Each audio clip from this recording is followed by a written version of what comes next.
Last case on today, Myers v. Schneiderman. Good afternoon, Your Honors. I'd like to reserve 3 minutes for rebuttal. Thank you. Edwin Shallert on behalf of the plaintiffs. This appeal implicates the fundamental liberty interest this court has recognized for New Yorkers to make decisions about their medical treatment.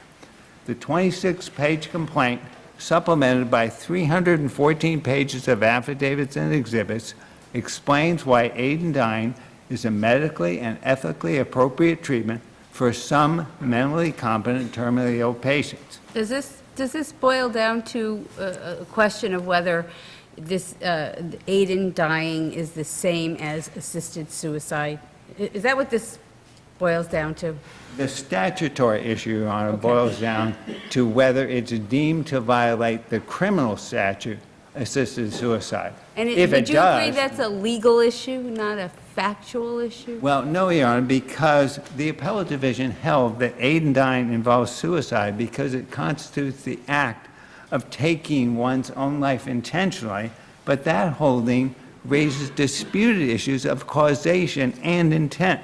Plaintiffs allege that terminally ill patients' lives are being taken by the underlying diseases. Isn't that argument really foreclosed by the statement in Duffy and its reference to the staff notes about the statute?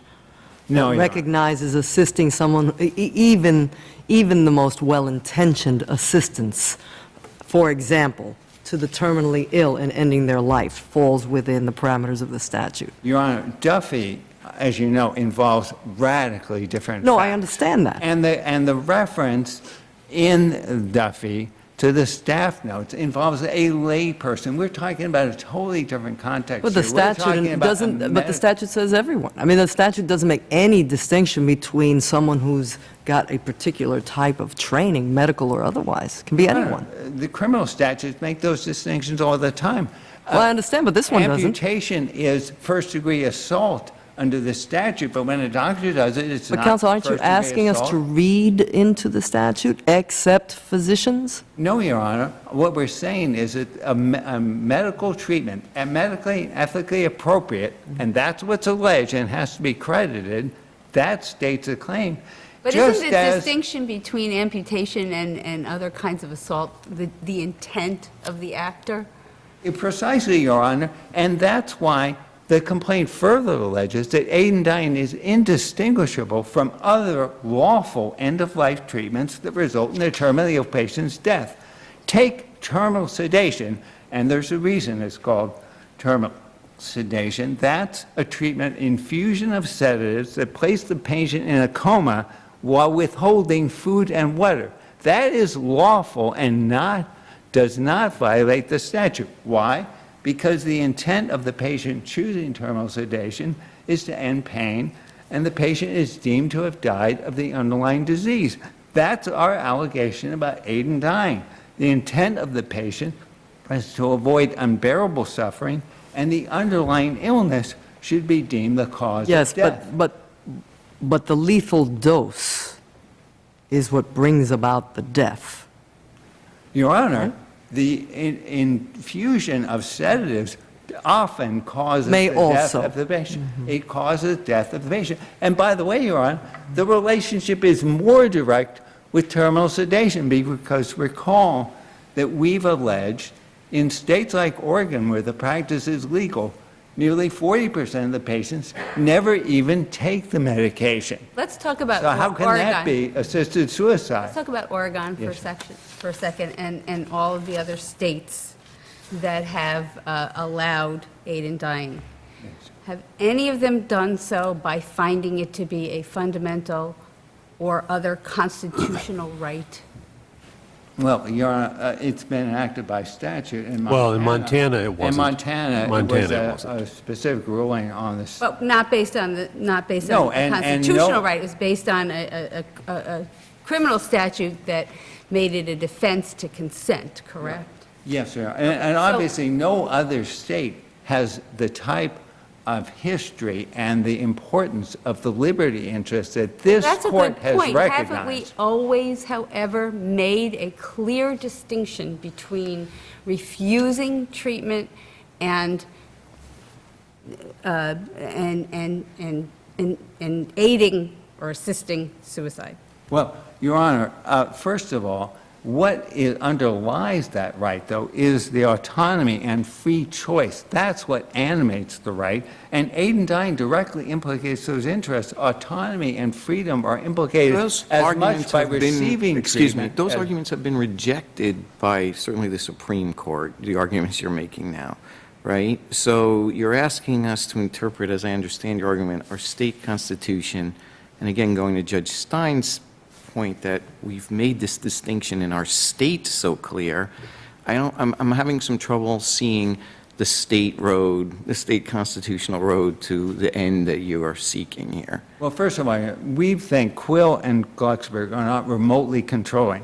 This court has a proud tradition of interpreting the state They're certainly constitution controlling on the federal independently. constitutional level. Pardon? They're certainly controlling as a matter of federal No, well, constitutional. so, Your Honor, even if you want to confine the analysis to federal law, Quill and Glucksberg would not be controlling today. First, both cases Your were claims are on the decided- state constitution. Yes, Your Honor, but I'm making the point that even if you thought Quill and Glucksberg were persuasive, they wouldn't be controlling today because first, Well, we acknowledge they're not controlling today. We know it's a question of state constitutional law. I wouldn't waste your time on that. I think you really got to say where in New York jurisprudence there's a basis for what you're arguing for. but Your Honor, Before you answer that, can I just be clear? Is your point that there's, the patient has this right, as you have described it, as long as they are competent and terminally ill, regardless of where on the spectrum their illness has left their body? In other words, does it matter whether or not you are perfectly healthy, although you may have gotten healthy in the sense of you're able to function and so forth, as opposed to you're literally on your deathbed, there is no recourse, there is no cure to this pain, it's just a matter of days? Are you saying it's the right, the interest from the state doesn't change and the right doesn't change throughout that whole period of time? we're saying, Your Honor, that the right is triggered when the person is terminally ill, mentally competent, and is facing otherwise the prospect of an unbearable suffering. Take Sarah I Myers. understand that, but when you first get that diagnosis, that unbearable suffering you're talking about may be in the distance. Yes, Your Honor. Right? So are you saying that the state's interest is not superior to the patient throughout this entire period? Your Honor, and by the way, at that point, what people now do is they often take their life precisely because they anticipate that ending. That's what the record in the Canadian trial court concluded, where the Canadian Supreme question Court is, cited though, 50 times precisely that point. But I'm The question as to whether there is a right to have someone else assist you in doing that, even though the time may not have come? Well, Your Honor, recall too, and this is where I get the distinction between this treatment and other totally appropriate treatments, 40% of the cases, people don't even take the medication, but they have the comfort of knowing they have that option. And Well, what if I find out... whereas with terminal sedation, the What if I find out patient that I always have an does. inherited gene, Yes. and it is vastly, the chances of my getting this horrible disease are very, very great. But there's no indication yet that I have the disease. So then, at that point, can I say, I want to make sure I never have to go through this horrible, horrible disease and this horrible, horrible death, and get a doctor to then prescribe for me medication that, just in case, I can then take if I want to end Well, my among life? other things, Your Honor, this is precisely why a fully developed factual record would be extremely helpful see, for the court to that That decide person's not these terminally issues. ill. Because- Excuse me, let me just get this question out. That takes us back to the original question that Judge Stein asked, which is, are we really talking about, is there a difference between aid and dying and assisted suicide? You're saying, yes, there is. But how does the development of a record help us make a statutory determination as to how we read this? In other words, why isn't this clearly a pure legal question? Because, Your Honor, issues of causation and intent are what differentiate lawful treatments from unlawful treatments, and we Well, say... that would apply in individual cases, and you would certainly look at someone's intent, perhaps, in prosecuting the penal statute. But as to what the meaning of the words are, Yes, Your Honor. that's purely a legal question, isn't it? No, but, Your Honor, to apply that is to... Applying it is different. The meaning of the words is what I'm asking you. Because we don't view it as suicide, Your Honor. We view this as something completely different from suicide. It's a medically and ethically appropriate treatment. So- And this court, no court has ever held... No, I understand your That a argument. medical treatment No, I is do appropriate. understand your argument, but what I'm saying is it our obligation then to simply say, we have to say, is aid in dying equivalent to assisted suicide or not? Do those words mean essentially the same thing? That is a statutory issue, and if so, Your Honor, then our argument is that violates constitutional rights of both under the due process and under equal protection. And let me just come back, Your Honor. I know you said that Cole and Glucksberg aren't controlling, but it's more than that. Glucksberg left open the possibility that a plaintiff could prevail on a, quote, more particularized challenge, that's the language. Deciding this case on a motion to dismiss deprives the plaintiffs of the opportunity to make such a They seem to have been challenge. talking about an as-applied challenge there, perhaps, right, in the language that you quoted, rather than a broader challenge.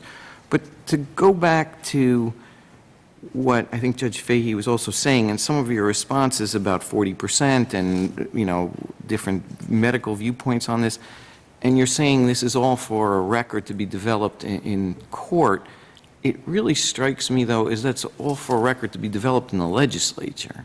No, Your Honor. Because if you look at the Oregon statute, and I think it's fairly representative of others, and these are all, again, done in response to the legislative enactments, not a declaration that the statutes are unconstitutional, it's more than 10 pages. It goes through issues of notification and counseling and who can consent and what the exact form is, I think, for consent in some of them.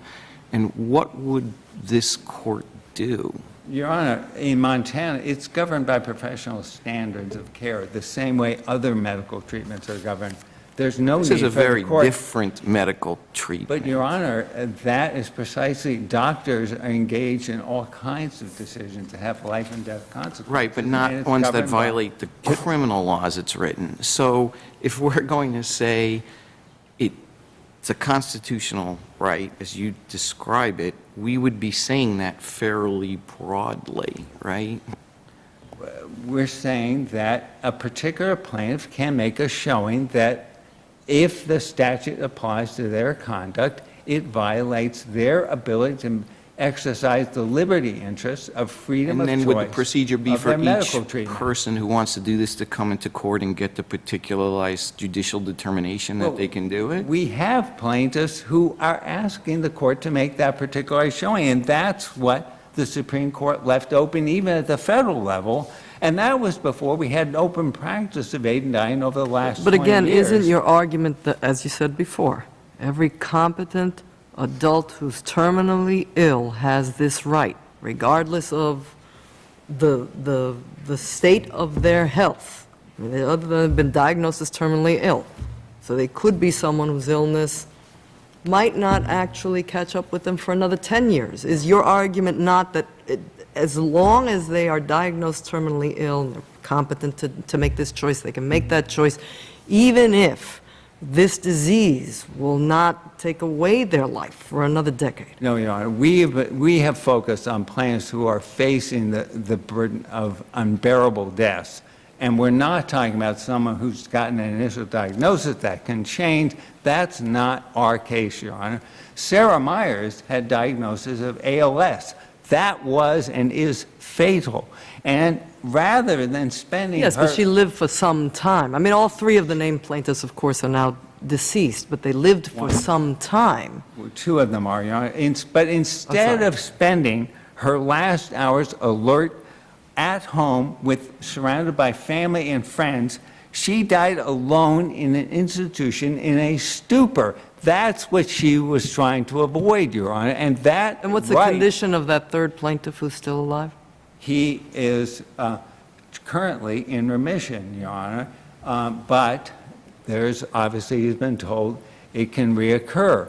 And that's the Judge- one plaintiff who is still alive. at Judge, this I see he's got the red light on. Can I ask one more question? It's just, and this is off a little bit, so just to prepare you for the switch of argument. One of the amicus briefs argue that the assisted suicide penal statute is a violation of the Establishment Clause. Basically, it's an outgrowth of Roman Catholic canon law. Have you taken a position on that? We did not argue that below. I just wanted to clarify that for myself. Thank you. I won't ask you about it then.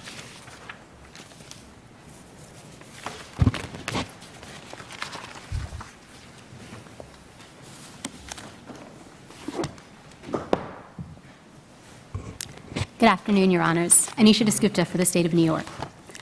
In an effort to accommodate different competing concerns, the legislature has decided that no one should be permitted to assist in a suicide. So, but what's the state's interest? You've heard my series of questions to counsel. What's the state's interest? I understand the interest when death is far out in the horizon.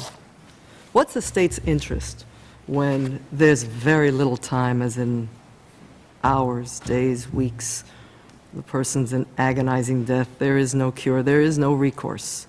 What's the state's interest in prolonging that life? The state has a significant and long-standing interest in protecting the lives of all of their citizens, regardless of their mental or physical condition. So, for example, if someone were to kill a terminally ill person, that would be treated as a homicide, just because that person happens to have a terminal diagnosis or perhaps even be near death. The state doesn't treat their demise as any less a cause for So, protection. but here and the concern. argument, right, is that the patient has a right that we have recognized to decide what happens to their body, to decide the choice of their medical care. So my question to you is, what is the state's interest when we are left with nothing but the clock ticking at this very late stage? It is the final stage of this life, and the person is in agonizing pain. What is the state's interest there? Beyond what you are arguing, and I appreciate what you're arguing, the sanctity of life, because of course the state allows the person to make a choice and for the physician to assist in pulling out all forms of artificial machinery that prolongs life, even in this very late stage. And when the state allows terminal sedation, how is that not at least somehow equivalent to a patient saying, I don't want to be sedated for 2 weeks till my body emaciates and I die. I'd rather just make that decision now and avoid all this pain to me and my family. What's the state's interest in prolonging for 2 weeks the inevitable that will happen with terminal sedation? There are a couple of different Yes. questions bound up in Your Honor's Yes, question. I'd like to absolutely. take them one at a time. Please. First, in the instance of someone who refuses medical treatment, it's not that the state interest is absent. It's that the legislature has conducted a balancing analysis, and it's determined that in view of the longstanding common law right to avoid unwanted bodily invasions, there should be a statutory right to refuse unwanted treatment. And the legislature has expressly created such a statutory right. So at the threshold, a person I understand, who but has- isn't the state's position that you're limiting the options that the patient has? You're forcing the choice of sedation or agonizing pain to the end? Well, that goes to one of my second points, Your Honor, which is that nobody should have to be in agonizing pain because pain relief is always available. And the practice that plaintiffs Well, refer what to would as... that be that works every time? Well, the practice that plaintiffs refer to as terminal sedation is also known as palliative sedation. And as plaintiffs acknowledge, what that practice is that for someone who is in great pain, so much pain that it can't be relieved through ordinary means, that person can I be guess that fully sedated. the way I understand this argument is that there's no meaningful distinction between the passive act of pulling the plug, of palliative sedation, and medical aid in dying, which involves an action. The only basis for the distinction, the way I understand the argument is that one the legislature allows and one the legislature doesn't.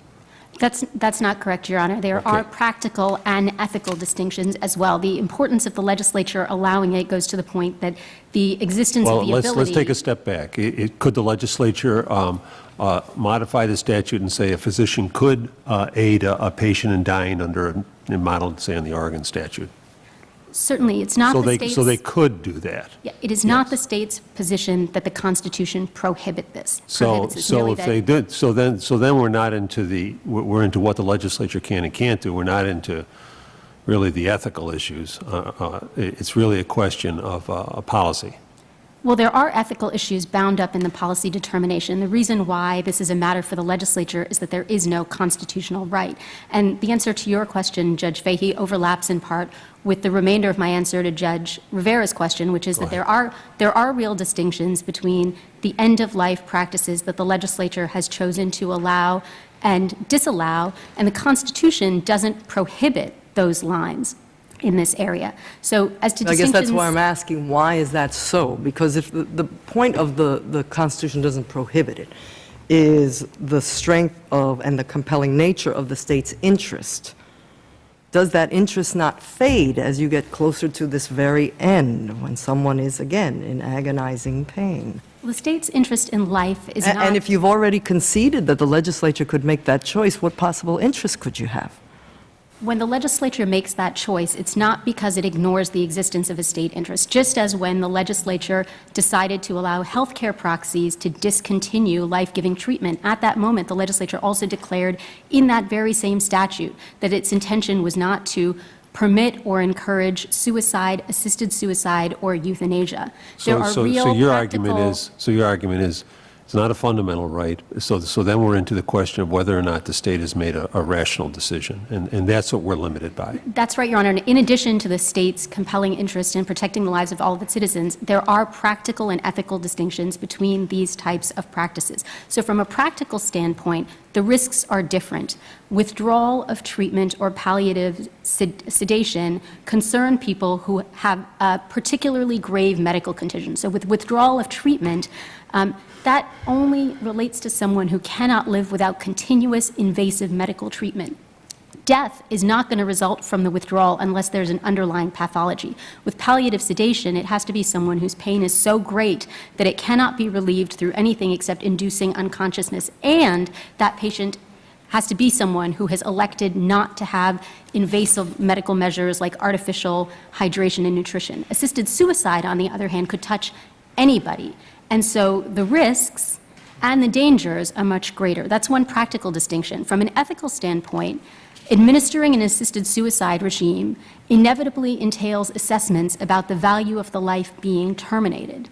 So legalizing assisted suicide here would require the legislature to determine that some people's desire to die is rational and that the state will not seek to prevent it. However, that is a line-drawing exercise that is fraught with ethical complications, and it has spillover effects for people outside the category I of... understand, but I find the state's argument extremely compelling until we get to terminal sedation. And then I just have great difficulty in appreciating this state interest that you say is overwhelming and outweighs any possible interest that satisfies the rational basis test, going to sort of the lowest threshold that you'd have to meet, when all that does is prolong the inevitable. Well, if I understand Your Honor's question correctly, you're asking whether... Well, there's no I'm saying once the constitutional state has right- decided that you can use terminal sedation, I don't see how you can argue that the interest is greater in prohibiting someone from taking a lethal dosage. It's because the greatness or lessness of the state's interest is not what makes the difference in the balancing. The state's interest remains constant throughout one's life. What changes are the circumstances. So in the case of someone who is sedated and chooses to resist unwanted medical treatment, that person is asserting a statutory right that has a venerable common law basis that this court has always distinguished from the right to commit suicide or to receive assistance in doing so. And the spillovers and the other concerns implicated here cannot be lightly discounted. I would urge this court to read, if it hasn't already, the amicus brief submitted by the Disability Rights Group, and they point out the problems with making judgments about the value of a person's life based on disability and incapacity. Are you talking about the kind of a slippery slope argument? Is that one of the state's asserted interests? That if we allow it in this situation, then what about the next situation, and what are the consequences going to be? Is that one of the interests that you say supports this distinction? It is an interest, and there are slippery slope arguments, and the slippery slope also highlights why there is no constitutional right here, and that's that there is no freestanding, long-standing constitutional right to suicide. So this court would have to create it out of whole cloth. And the problem with creating it out of whole cloth is that in the absence of clear limiting principles, there are going to be other independent concerns about this slippery slope. And in this case... Can we just stay on the slippery slope for 1 second? If you could, would you address some of the experience in other states? Because it seems like the experience in other states does not support a slippery slope argument. That it really hasn't turned out to be that way. I did read the disability amica brief, and I agree with you, it was compelling. Go ahead. The state laws that plaintiffs point to as a model on their face create the kinds of risks that were identified in Vacco and Glucksberg and that the legislature was entitled to take into account here. So, for example, all of the state laws here acknowledge that there is an inevitable risk of medical error, and they provide immunity for good faith mistakes on matters such as diagnosis, prognosis, and mental capacity. None of these state laws require any minimum doctor-patient relationship, and none require referrals for mental health evaluation to determine if the person seeking suicide is just suffering from treatable depression. So, as Vacco and Glucksberg noted, and as was noted in the New York Task Force report, the state has a legitimate concern that if assisted suicide is available, some terminally ill people will not get appropriate care for depression, pain, or their physical symptoms. In addition, none of these state statutes except Vermont requires a physician to inform a person requesting death that predictions of life expectancy are an estimate and that the patient could live much longer. And finally, none require... Isn't that my point about the state's interest? Because I absolutely disagree with the way you've analyzed that particular constitutional rule. The state's interests, when someone is looking at 10 years down the road living with an ailment. I mean, certainly at least two of those plaintiffs have had lived with that disease and their ailments for some period of time, and they enjoyed fully life and were enjoying fully life till the end. But isn't the state's interest different when you're talking about just at that late stage being in agonizing pain? And once the state has approved terminal sedation, I don't see how and admits that the state, of course, could choose to exclude physicians from the statute and wholly approve and frankly regulate this. I don't see how you can make this distinction about the state's interest. Life, absolutely, there's sanctity of life, there's no doubt about that. I think once the state made this choice about terminal sedation, I don't see how you can make this distinction anymore. I would come back to, Your Honor, the fact that nobody has to be in unbearable pain. That might pose independent issues. And as Can to a the patient nature- request terminal sedation even if they're not in pain? Can they ask for a coma to be induced, which will eventually result in their death, if they're not in pain? That doesn't sound like it would be an appropriate medical treatment, Your Honor. You're saying I it mean, would the not be nature- appropriate? The nature of an appropriate medical treatment is that it has to be administered to someone who needs that. There are numerous laws and regulations that determine when a particular treatment can be imposed and what's appropriate. They have some pain, it's not agonizing pain. Their doctor approves.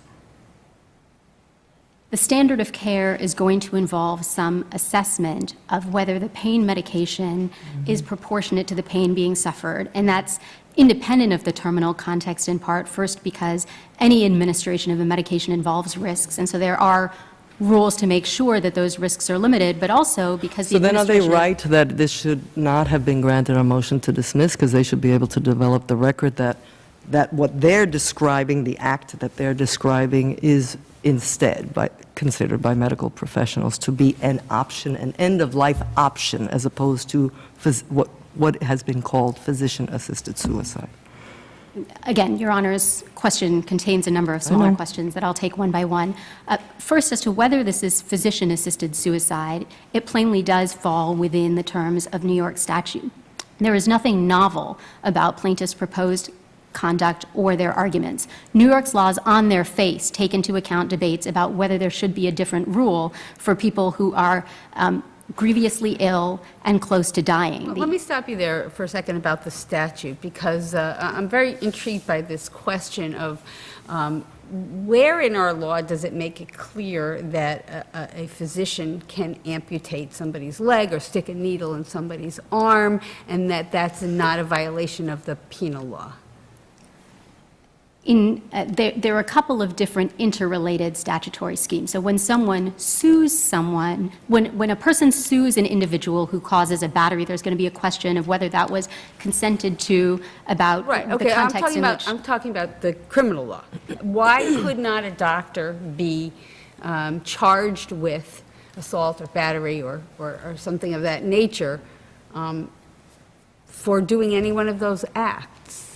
When the legislature authorizes particular acts, it has often created immunity within those acts from the criminal law. So, for example, when the legislature authorized the discontinuation of medical treatment, it included their specifically immunity from the criminal law. I understand, but in the assault and battery penal law provisions, it doesn't explicitly accept physicians from those, or as perhaps in Montana, I haven't studied the Montana law too well, said that consent is a defense to that under certain circumstances. So I'm trying to understand, I know the argument is that this particular statute says any person, and any person includes a physician unless accepted, but that's not true for other penal law provisions. So why do we interpret it that way? That's my question.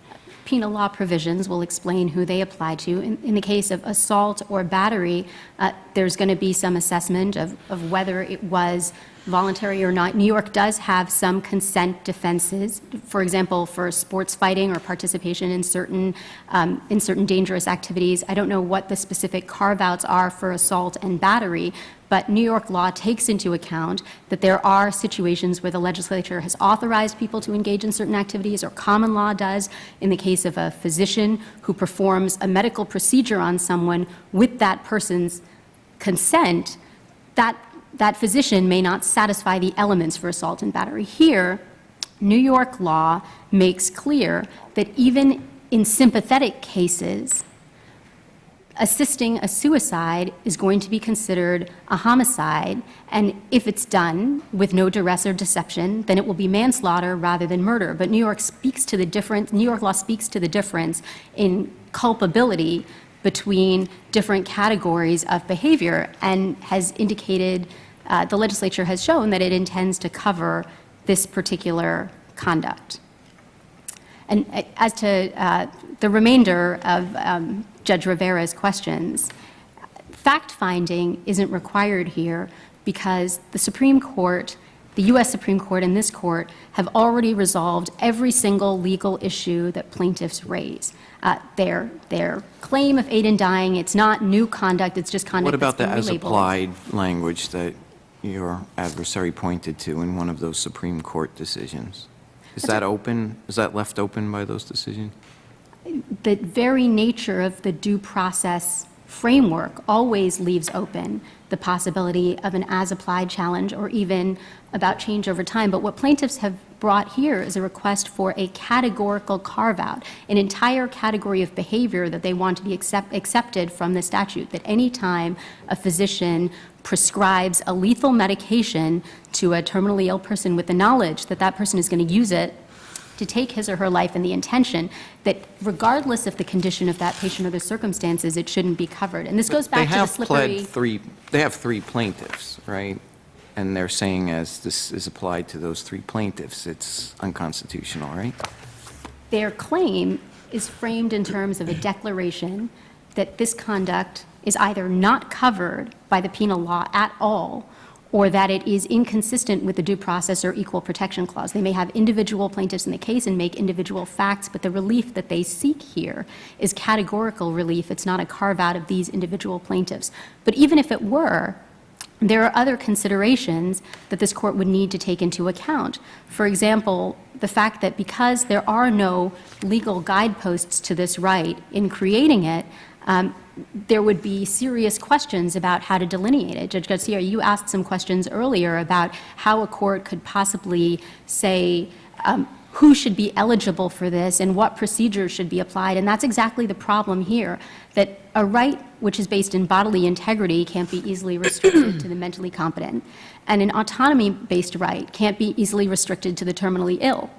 And we see this in, for example, the amicus brief of the Catholic Conference Group, Isn't that, which... again, true with any of these medical diagnoses? That could be true when someone is diagnosed with the kind of pain you've already attempted to describe that would permit, as you say, under the law for someone to request, and that request to be granted for terminal sedation. Isn't that always true, that there's always this possibility? And don't we, as the law, leave it to that medical judgment unless that's challenged in particular, and then it may come to a judge?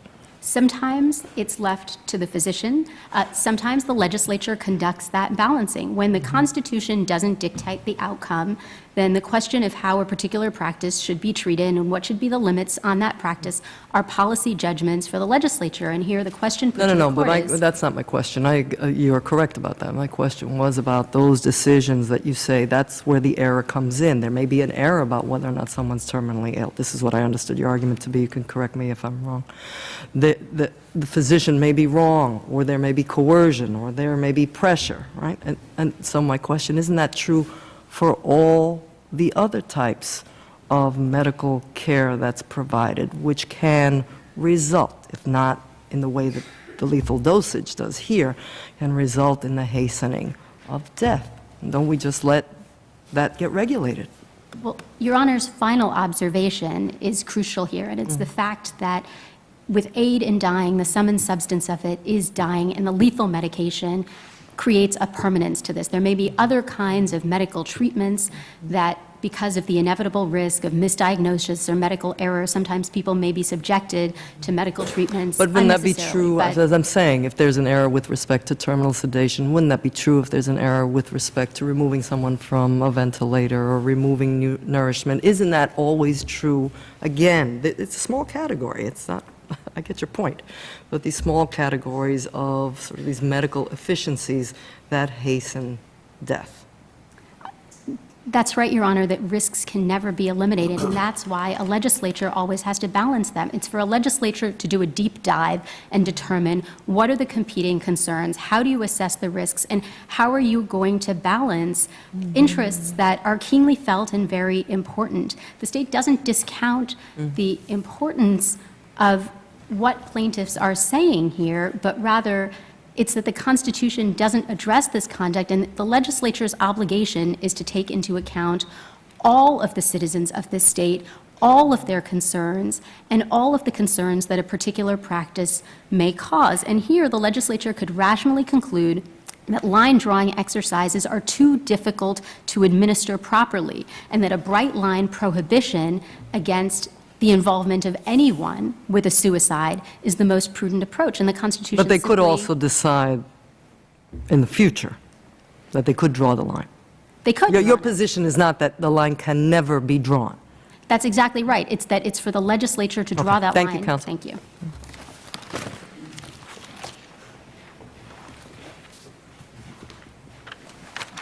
Your Honor, to be clear, this is an as-applied challenge to these particular facts. It's not a facial challenge like Quill and Glucksberg.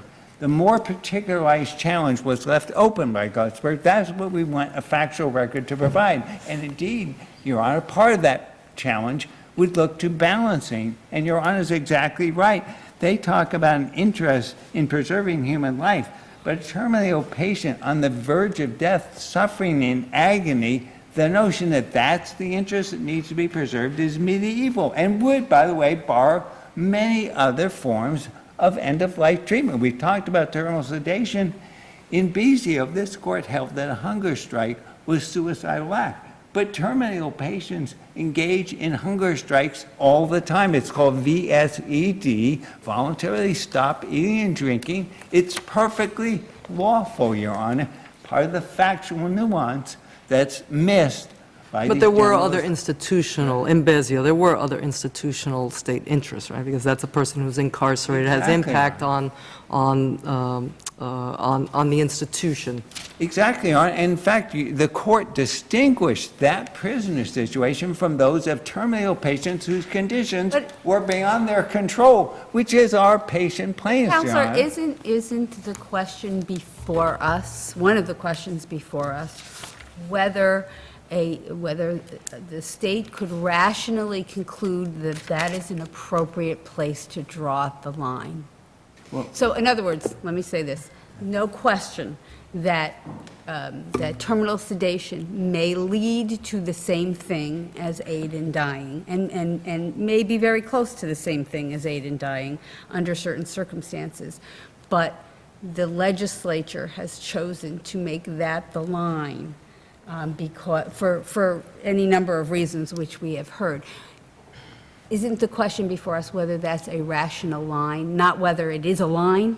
The real question is, have we stated a claim? And let me tell you, we stated a claim both under equal protection, because we say that line is irrational, even under rational basis scrutiny. Read Justice Stevens' consent. Okay, but in that's the Glucksberg. that's the question. And yes, but no, Your Honor, we would also say that because it implicates a fundamental right, it's not enough to just have a rational interest. It has to be a compelling state interest. So we argue at every single level, and we would like to develop a factual record to flesh that out, which we've been prevented from doing. So the only issue at this stage of the litigation is accepting as true the factual allegations of the complaint and affording the plaintiff the benefit of all favorable inferences. So let me Can ask you, plaintiffs- since you say it's not a facial challenge. No. You say it's an as-applied challenge. Absolutely. So for the plaintiff who's in remission, how did they survive? Sorry. How is that an as-applied challenge to them? What are they going to argue? Since Your Honor, now they're in remission. because it could come back, they want to be able to, and in fact, But don't Your they Honor, then have to we wait have in other- case, because it may never come back, in We case it have, does come back? We have plenty of other plaintiffs, Your Honor. One problem is they do die in this litigation precisely because they were suffering from terminal illnesses. We have many other patient plaintiffs who will come into the case in order to litigate those other issues. And frankly, Your Honor, even before Sarah Myers died, we deposed her so that a court would have the benefit of hearing the testimony of someone who is confronting this incredibly painful choice. Because there are people who, by the way, do not respond to palliative care. And with ALS, of course, you're talking about someone whose mind is still alert, but their body is shutting down. Ultimately, they typically die of suffocation because the muscles in their lungs fail to act. That's what she wanted to I'm sorry, avoid by having this option. Okay, when you say palliative care, you're not referring, because she's called it palliative sedation, you're not referring to the palliative I'm sedation. talking about all types of palliative care, Your Honor. There's some patients who don't respond to it, and indeed, the characteristic for terminal sedation is typically what's called refractory pain, so you need to have a level of pain to qualify for it. Some people, though, do not want to choose to be put into a coma, have food and fluid withheld. There's a factual mistake in the Attorney General's brief. They say these people are getting and need artificial. The only reason they need artificial nutrition is because they're in a coma. They're perfectly capable of eating. It's not an inability to eat. It's not a withdrawal of treatment. It's an injection of sedative. So what you're saying is that there's a fundamental constitutional right to end your life with a prescribed drug, as opposed to end your life in a state of sedation, where you're not feeling any pain, but you're still alive. Let me just tell you, that the right is the autonomy and freedom of choice that this court has repeatedly articulated. Its application in our case, which we would prove with evidence, is that those interests are implicated in precisely that decision by no more intimate or personal decision than a patient's decision about how they are going to cross the threshold to death. Is there a more personal decision that implicates autonomy and freedom I can't think of it, and I've been thinking Why about does this that- case for a Then why while. does that choice only come into play when you have a terminal illness? In other words, we're all going to die at some point, right? So why doesn't everybody get to make that choice whenever they want to make it in a healthcare directive, something like that? When my time comes, this is how I want to go. Why can't we do that? Your Honor, I'm glad that Your Honor wants Or to is that create what- a or is that broader what you right. think is- My point is that with our plans, these are people who wanted to live. Mr. Greenberg was spending 19 hours a day No, I asleep, getting understand, up but and if you taking say- 30 well, medications. He Counselor- wanted to live. Counselor, I understand. Believe me, I understand, and I sympathize. I have great sympathy, but I'm trying to understand where that line gets drawn. I know where you're drawing it now, but Right. doesn't that inevitably lead, if it's a fundamental right for your clients in this particular case, isn't it a fundamental right for every one of us? We're asserting, Your Honor, that it is for people who are facing, have mentally competent, terminally ill, on the verge of death. That's how we have framed it. That was the challenge we brought. I do think that anyone who finds themselves in that situation should have that right. Counsel, isn't really the line, I may have misunderstood you, but I thought the line was for those who would be eligible for terminal sedation, because that's where the state has already drawn the line and decided that the interests of the patient outweighs any state interest that can be identified. I thought that's the line. That is a particular application of what we're talking about, Your Honor. So yes, that is the line, but it's illustrative of the fact that other forms of acceptable medical treatment are not considered to be assisted suicide. That's our point, Your Honor, so as a statutory matter, but also as a constitutional matter. And finally, Your Honor, let me say, Your last point, Counsel. interpreting the meaning and reach of a statute and deciding whether application of the statute violate constitutional rights are quintessential judicial functions, not for the legislature to decide. And at this stage of the proceeding, all that's required is whether plaintiffs can succeed on any cognizable theory. That's an issue uniquely qualified for courts to address, obviously not for the legislature to address. Thank you, Your Honor, for your Thank you, time and Counsel. patience. Thank you, Counsel.